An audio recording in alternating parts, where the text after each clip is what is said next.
தற்போது கிடைக்கப்பெற்ற முக்கிய தகவல், பரிதவிப்பில் ஓபிஎஸ் கலட்டிவிட்ட டிடிவி தினகரன். நண்பர்களே, நம்ம போடக்கூடிய வீடியோக்கள் உங்களுக்கு பிடிச்சிருக்கு அப்படின்னா மறக்காமல் லைக் அண்ட் சப்ஸ்கிரைப் பண்ணிக்கங்க.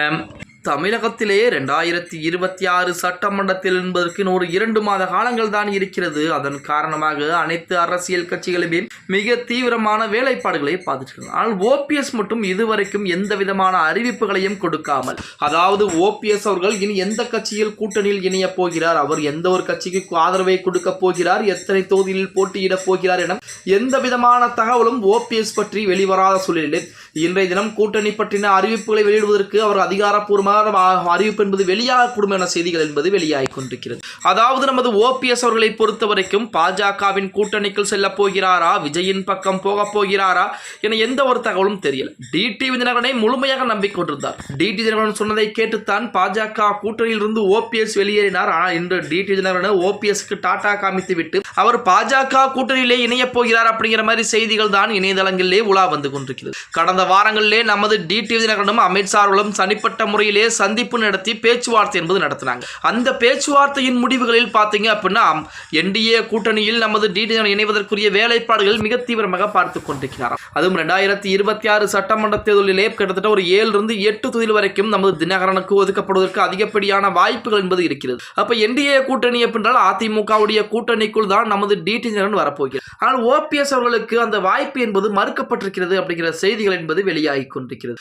ஓபிஎஸ் ஆல்ரெடி பாஜகவை நம்பித்தான் ஒவ்வொரு வேலைகளையும் செய்தார். பாஜக கூட்டணியிலிருந்து வெளியேறினார், திமுகவின் பக்கம் போவார் அப்படிங்கிற மாதிரி தகவல் வெளியாகி கொண்டிருந்தது. அடுத்த கட்டமாக தமிழக வெற்றி கழகம் என சொல்லிக் கொண்டிருந்தார்கள். ஆனால் இறுதியில் எந்த கட்சியிலும் கூட்டணி வைக்காமலும் இருந்து கொண்டிருக்கிறார். அதே போல நமது ஓபிஎஸ் புதிய கட்சியை ஆரம்பிக்க இருக்கிறார் அப்படிங்கிற செய்திகள் கூட இணையதளங்களிலே வெளிவந்து கொண்டிருந்தாலும் இதுவரைக்கும் எந்த விதமான புதிய கட்சியும் ஓபிஎஸ் ஆரம்பிக்க கிடையாது அப்படின்னே கூட சொல்லலாம். இப்படிப்பட்ட ஒரு சூழலில் ஓபிஎஸ்க்கு 75வது பிறந்தநாள் என்பது மிக வருகின்ற நாட்களில் வர இருக்கிறதாம். அதை முட்டி கண்டிப்பாக இன்று தினம் மாலைக்குள்ளாகவே பார்த்தீங்க அப்படின்னா ஓபிஎஸ் யாருடன் கூட்டணி அப்படிங்கிற அறிவிப்பை கொடுக்க இருக்கிறார் அப்படிங்கிற செய்திகள் என்பது வெளியாகி கொண்டுதான் இருக்கிறது அப்படின்னே கூட சொல்லலாம்.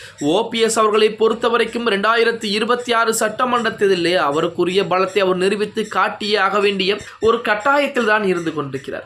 2026 சட்டமன்ற தேர்தலிலே ஒருவேளை ஓபிஎஸ் அவருடைய பலத்தை காட்டவில்லை, வெற்றி வாய்ப்பு இல்லை என்றால் அடுத்து அரசியலில் இருந்து மொத்தமாக ஓரம் கட்டப்பட்டு விடுவார் அப்படிங்கிறதுல எந்த விதமான மாற்று கருத்தும் கிடையாது அப்படின்னே கூட சொல்லலாம். ஓபிஎஸ் அவர்களை பொறுத்த வரைக்கும் இன்று மாலை விஜயுடன் தான் கூட்டணி அப்படிங்கிற அதிகாரப்பூர்வமான அறிவிப்பை அறிவிப்பதற்குத்தான் அதிகப்படியான வாய்ப்புகள் என்பது இருக்கிறது அப்படின்னு சொல்லி தற்போது வரைக்கும் தகவல் என்பது இணையதளங்களிலே உலா வந்து கொண்டிருக்கிறது அப்படின்னே கூட சொல்லலாம். ஓகே गाइस, வீடியோ பிடிச்சிருந்தா மறக்காம லைக் பண்ணிருங்க. அப்படி இந்த வீடியோ ஃப்ரெண்ட்ஸ் அண்ட் ஃபேமிலிக்கும் ஒரு ஷேர் பண்ண மறந்துடாதீங்க.